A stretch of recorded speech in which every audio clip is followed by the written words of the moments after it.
Tu es probablement en train de mourir à petit feu dans le silence d'une chambre trop calme, dévoré par l'absence d'une personne qui ne pense même plus à toi. Regarde tes mains. Regarde ce téléphone que tu consultes toutes les 10 minutes dans l'espoir d'une notification qui ne viendra pas. Et demande-toi quand tu as accepté de devenir l'esclave de tes propres émotions. Marc Aurèle disait: Tu as du pouvoir sur ton esprit, non sur les événements extérieurs. Réalise cela, et tu trouveras la force. Mais aujourd'hui, tu n'as aucune force. Tu es une marionnette, dont les fils sont tirés par le souvenir d'un parfum ou par le besoin désespéré d'être validé par un monde qui se fiche de ton existence. Tu n'es pas vaincu par les autres, tu es vaincu par cette version de toi qui mendie de l'affection comme un affamé mendie une miette de pain. Imagine un instant cet homme que rien ne peut briser. Ce n'est pas un bloc de pierre. C'est un homme qui a compris que son monde intérieur est un sanctuaire sacré. On t'a menti en te disant que pour être aimé, il fallait se donner entièrement, s'ouvrir jusqu'à l'os. La vulnérabilité sans maîtrise est une invitation au massacre. Chaque fois que tu as laissé quelqu'un devenir le centre de ta gravité, tu lui as donné le permis de te détruire. Quand elle sourit, tu existes. Quand elle s'éloigne, tu t'effondres. Est-ce vraiment là le sommet de ton ambition? La vérité est brutale. Pour devenir cet homme invincible, tu dois d'abord accepter de mourir à tes illusions. Tu dois tuer l'enfant en toi qui cherche encore l'approbation dans les yeux d'une femme. La dépendance émotionnelle est une drogue.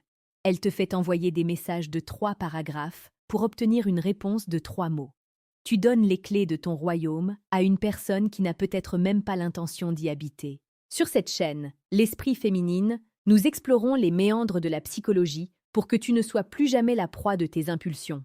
S'abonner, c'est décider que tu ne seras plus le spectateur impuissant de ton propre naufrage. La séduction n'est pas une manipulation, c'est une question de rayonnement. Si tu n'es pas le maître de ta solitude, tu seras toujours l'esclave de tes relations. Regarde ta vie quotidienne. Tu marches, tu travailles, mais une partie de toi est ailleurs, occupée à simuler des conversations qui n'auront jamais lieu. Tu imagines ce que tu aurais dû dire pour paraître plus fort, mais le véritable détachement ne se simule pas. Il naît quand tu réalises que tu n'as besoin de rien pour être entier.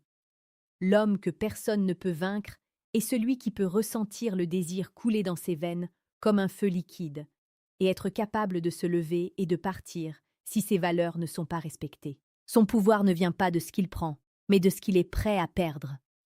As-tu déjà ressenti ce vide dans ta poitrine après un rejet? Ce n'est pas le rejet qui fait mal, c'est l'histoire que tu te racontes. Tu te dis que tu ne vaux rien. C'est là que le contrôle s'installe.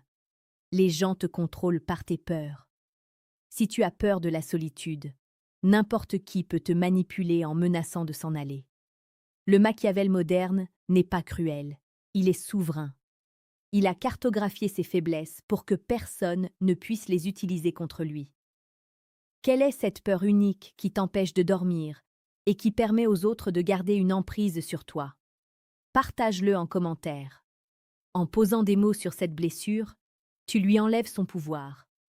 En rejoignant l'esprit féminine, tu acceptes de disséquer la psychologie de l'attraction pour ne plus être la victime d'un mirage.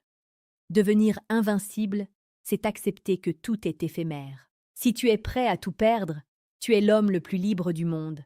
Tu n'as pas besoin d'une femme pour te sentir homme, tu l'invites simplement à partager l'homme que tu es déjà. C'est le secret. Ne plus chercher à contrôler les autres, mais devenir absolument maître de soi-même. Imagine maintenant que tu rentres chez toi ce soir. Le silence ne t'oppresse plus. Tu ne te jettes pas sur ton téléphone. Tu t'assois et tu ressens cette puissance tranquille. Tu es le centre de ton propre univers.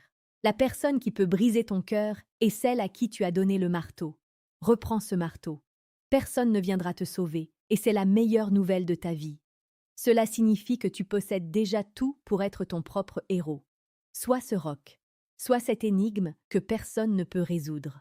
La victoire ne se gagne pas contre les autres, elle se gagne contre la partie de toi qui veut encore être sauvée.